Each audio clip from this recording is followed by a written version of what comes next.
Assalamualaikum warahmatullahi wabarakatuh. Perkenalkan, nama saya Dede Komalasari. Saya dari kelas 637AD07 dengan nomor NIM 632414159. Di sini saya akan mempresentasikan untuk tugas makalah saya mengenai statistika probabilitas dan mengambil contoh studi kasus dalam pertemuan 5 tentang pendugaan parameter rata-rata. Pendugaan parameter rata-rata dengan latar belakang dalam dunia penelitian dan bisnis, estimasi atau pendugaan parameter populasi adalah proses yang penting untuk memahami karakteristik populasi berdasarkan data sampel. Oleh karena itu, digunakan metode statistika untuk memperkirakan parameter populasi seperti rata-rata atau proporsi dengan menggunakan sampel yang representatif. Pendugaan parameter umumnya dilakukan dengan dua pendekatan utama, yaitu pendugaan titik dan pendugaan internal. Pendugaan titik menggunakan satu nilai untuk memperkirakan parameter populasi, namun tidak memberikan gambaran tentang ketidakpastian dari estimasi tersebut. Sebaliknya, pendugaan interval menyajikan rentang nilai yang mencakup estimasi parameter yang memungkinkan kita untuk menentukan tingkat keyakinan atau probabilitas bahwa parameter sebenarnya berada dalam rentang tersebut. Pendekatan ini menjadi landasan dalam pengambilan keputusan yang lebih berbasis data, mengurangi kemungkinan kesalahan dalam estimasi. Untuk pembahasan, pendugaan adalah proses yang menggunakan sampel statistik untuk menduga atau menaksir hubungan parameter populasi yang tidak diketahui. Itu pendapat menurut Yakub tahun 2021. Pendugaan merupakan suatu pernyataan mengenai parameter populasi yang diketahui berdasarkan informasi dari sampel random yang diambil dari populasi bersangkutan. Nah, untuk tujuan dari pendugaan parameter antara lain: 1. Pendugaan parameter bertujuan untuk memperkirakan nilai parameter populasi seperti rata-rata, proporsi, atau varians berdasarkan data sampel yang diambil. 2. Pendugaan membantu mengurangi ketidakpastian tentang populasi dengan memberikan estimasi yang paling mungkin berdasarkan informasi terbatas yang tersedia dari sampel. 3. Pendugaan parameter digunakan dalam banyak keputusan praktis seperti dalam perencanaan bisnis, penelitian, dan kebijakan publik. Misalnya, estimasi rata-rata penjualan atau rata-rata pengeluaran dapat digunakan untuk merencanakan anggaran atau strategi. Keempat, pendugaan parameter juga berperan dalam pengujian hipotesis statistik, di mana kita menguji apakah estimasi parameter yang diperoleh dari sampel mendukung atau menentang suatu klaim atau hipotesis. 5. Selain menghasilkan estimasi nilai parameter, pendugaan juga mengukur sejauh mana estimasi tersebut dapat dipercaya, misalnya dengan menghitung interval kepercayaan atau menggunakan kesalahan standar. Nah, sekarang ada perbedaan antara pendugaan titik dan interval. Apa sih perbedaan pendugaan titik dan interval itu?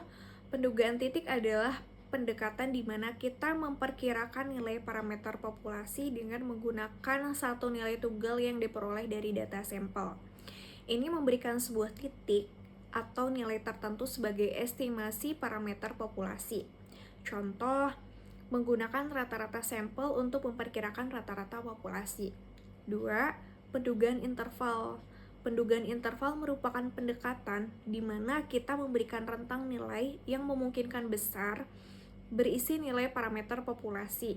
Interval ini disebut interval kepercayaan dan mengandung estimasi bersama dengan tingkat ketidakpastian yang terkait. Contoh, memberikan interval yang mungkin berisi rata-rata populasi seperti rata-rata populasi diperkirakan antara 10 dan 15 dengan tingkat kepercayaan sebesar 95%. Di sini ada contoh studi kasus dengan 2 studi kasus, yaitu yang pertama, seorang analisis pariwisata ingin memperkirakan rata-rata pengeluaran wisatawan asing di suatu kota. Dari sampel 120 wisatawan, rata-rata pengeluaran adalah 500 dengan standar deviasi 80, Hitunglah interval keyakinan 95% untuk rata-rata pengeluaran wisatawan. Dengan diketahui N itu merupakan sampel sebanyak 120, rata-rata sampel dilambangkan dengan X sebanyak 500, dan C standar devisa sebanyak 80. Tingkat kepercayaan sebanyak 95% atau 0,05. Tentukan nilai ZA garis miring 2 untuk tingkat kepercayaan 95% sama dengan 1,96.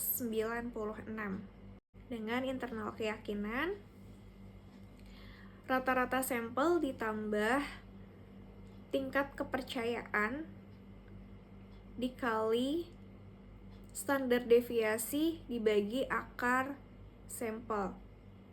500 ditambah 1,96 dikali 80 per akar 120 sama dengan 500 ditambah 1,96 dikali 7,3 sama dengan 500 ditambah 14,31.